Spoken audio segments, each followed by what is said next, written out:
এই উদ্ধত্ততাই দলের হারের পেছনে মূল কারণ। তিনটে কারণ। প্রথম কারণ হচ্ছে আইপ্যাক। তৃণমূলকে শেষ করার পেছনে অভিষেক বন্দ্যোপাধ্যায় এবং মমতা বন্দ্যোপাধ্যায় তার প্রতি অন্ধস্নেহ। দুজনেই ছিলেন তৃণমূলের মুখপাত্র, দলের হয়ে গলা ফাটাতেন। শাসক দলকে ডিফেন্ড করে বিরোধীদের কাউন্টার অ্যাটাকে যাওয়াই ছিল কাজ। কিন্তু ভোটের ফল বেরোতেই উলটপুরাণ। তৃণমূলের শোচনীয় হারের পর দল নিয়ে মন্তব্য এবং বিজেপির প্রশংসা করে দল থেকে সাসপেন্ড হয়েছেন ঋজু দত্ত এবং কোহিনুর মজুমদার। আর সাসপেন্ড হওয়ার পরে তৃণমূলের হার নিয়ে চাঞ্চল্যকর দাবি করেছেন এই দুই মুখপাত্র। কারো নিশানায় অভিষেক বন্দ্যোপাধ্যায়, তো কেউ দায়ী করলেন আইপ্যাককে। অভিষেক বন্দ্যোপাধ্যায় 3টের সময় ক্যামাক স্ট্রিট ঢোকে, 6টার সময় ক্যামাক স্ট্রিট বেরিয়ে যায়।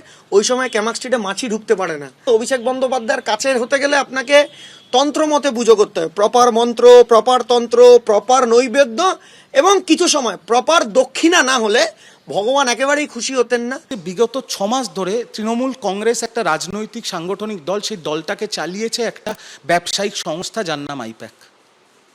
আর দিদি এবং অভিষেকদা দুজনেই অন্ধের মতো তাদের বিশ্বাস করেছে।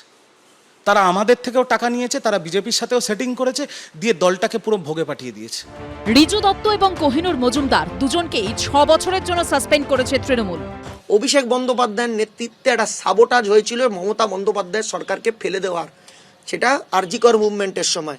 আর যারা আরজিকর মুভমেন্টের সময় আন্দোলন করেছিলেন, সেটাকে রিফিউজ করেছিলেন, তাদের সবাইকে সাইডলাইন করার চেষ্টা করেছে অভিষেক বন্দ্যোপাধ্যায়, ইনক্লুডিং মি। প্রতীক জৈন আমাকে ডেকে বলল, তোমার টিকিট কনফার্ম। কোথার থেকে? ডেবরা, পশ্চিম মেদিনীপুর। তার একজন সহায়ক, সে আমাকে বলল টিকিটটা কনফার্ম করতে হলে 50 লক্ষ টাকা দিতে হবে। ধরুন একটা বিধানসভায় 4 জন স্বপ্ন দেখছে বিধায়ক হবে, ওরা 4 জনকেই গিয়ে বলতো তোমরা বিধায়ক হবে বলে, যার কোনো চান্স নেই তার থেকে নিত 20 লাখ টাকা, আর যার যে হচ্ছে তার থেকে নিত 50 লাখ টাকা। তাহলে এরকম 4 জনের থেকে 1 কোটি টাকা তো একটা বিধানসভা থেকে উঠে গেল। টাকার বিনিময়ে টিকিট বিক্রি থেকে মহিলাদের উপর অত্যাচারের অভিযোগ তুলেছেন সাসপেন্ডেড এই দুই নেতা।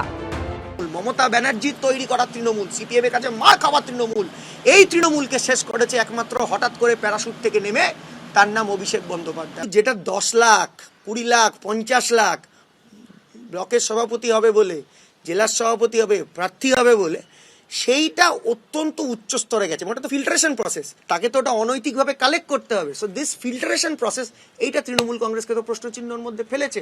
যে ব্লক প্রেসিডেন্ট হবে সেটাকে তো টাকাটা, মালটা তুলে এনে দিতে হবে। এরা সাধারণ মানুষের থেকে যা তোলাবাজি করেছে তার এটা ফল। আর সর্বোপরি কারণ মহিলা সম্মান। আমরা ভাবতাম 1500 টাকা দিচ্ছি, সব বাংলার মা বোনেরা দিদিকে ভোট দেবে। ব্লক সভাপতি এবং তার নিচের স্তরের তৃণমূলের নেতাদের হাতে বাংলার হিন্দু মহিলারা দিনের পর দিন, মাসের পর মাস, বছরের পর বছর অত্যাচারিত। ভোটের ফল বেরোনোর পর সোশ্যাল মিডিয়ায় একটি ভিডিও প্রকাশ করেন ঋজু দত্ত। সেখানে বিজেপির প্রশংসা শোনা যায় তার গলায়। এদিনও বিজেপির উচ্ছ্বসিত প্রশংসা শোনা গেছে তার গলায়। হিন্দোলদের রিপোর্ট, এবিপি আনন্দ। এবিপি আনন্দ, এগিয়ে থাকে, এগিয়ে রাখে।